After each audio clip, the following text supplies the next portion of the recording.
iOS 15.3 est une mise à jour importante, elle va corriger un problème de sécurité très grave et c'est pour ça que je pense que tout le monde devrait la faire en urgence. Mais avant d'entrer dans le vif du sujet, pensez à vous abonner si ce n'est pas encore fait parce que plus de 80% des personnes qui regardent mes vidéos ne sont en réalité pas encore abonnées à la chaîne, du coup je compte sur vous, merci d'avance. Déjà pour toutes les personnes qui s'inquiètent à l'idée que les performances de leur téléphone soient diminuées avec cette mise à jour, sachez qu'il y a eu des tests de performance avant et après la mise à jour et du coup on sait que sur tous les modèles d'iPhone compatible, c'est-à-dire de l'iPhone 6S à l'iPhone 13, il n'y a eu aucune baisse de performance. C'est vrai que je préfère le dire parce qu'il y a pas mal de monde qui ont peur de faire leur mise à jour à cause d'un éventuel ralentissement du téléphone, au moins comme ça c'est dit. Et c'est pareil pour la batterie, on n'est absolument pas sur une mise à jour qui va réduire votre autonomie, au contraire, mais ça on en parle juste après. Pour faire la mise à jour, il faut au moins 5 Go de disponible parce que selon les iPhones, elle peut prendre plus ou moins de place. Et pour tous ceux qui ne savent pas comment faire la mise à jour, il faut juste aller dans Réglages, puis dans Général, puis dans Mise à jour logicielle. Avant de parler de pourquoi est-ce que c'est important de faire la mise à jour, on va juste faire un tour sur toutes les nouveautés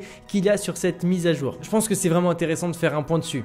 En fait, on va faire qu'un seul point parce qu'il n'y a qu'une seule nouveauté dessus. C'est quand on va dans l'application podcast et qu'on va dans bibliothèque et qu'on sélectionne derniers épisodes, on va avoir un nouvel affichage et qui sera là pour nous dire qu'on n'a pas de podcast à écouter.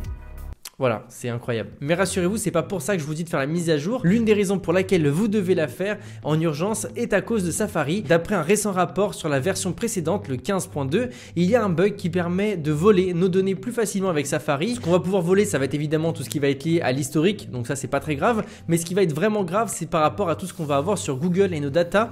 Donc beaucoup de choses dans ce cas-là, comme les mots de passe ou les coordonnées bancaires. Bref, dans tous les cas, ça peut arriver. Donc si vous ne voulez pas tenter le diable, je vous invite vraiment à faire cette mise à jour. Et c'est pareil pour tout ce qui va être macOS parce qu'il est aussi possible d'avoir ce problème là sur les Mac, donc foncez les amis. Il y a un autre bug qui va être résolu avec cette mise à jour là, c'est au niveau de l'application musique pour ceux qui l'utilisent. Elle a un petit bug actuellement, c'est qu'elle va consommer beaucoup plus d'énergie, ce qui fait que pour toutes les personnes qui utilisent cette application, vous avez certainement remarqué une baisse de votre autonomie. Du coup ne vous inquiétez pas, c'est pas votre téléphone qui vous lâche, c'est juste que cette application là consomme beaucoup trop de ressources pour le moment et si vous faites la mise à jour, elle cessera de consommer autant de ressources. C'est plutôt pas mal. Le dernier bug est un bug d'affichage et de données qui est pas très grave mais qui est quand même assez embêtant, c'est les bugs liés au stockage. Il y a beaucoup de personnes qui avaient un problème d'affichage avec les informations et dans le menu du stockage de l'iPhone, il y avait beaucoup de gens qui avaient une fausse représentation des données. Pour moi, c'est vrai que j'ai pas remarqué de problème, mais je vous avoue que je me souviens pas d'aller voir si mon stockage était bien correspondant avec ce qui était la réalité sur mon téléphone.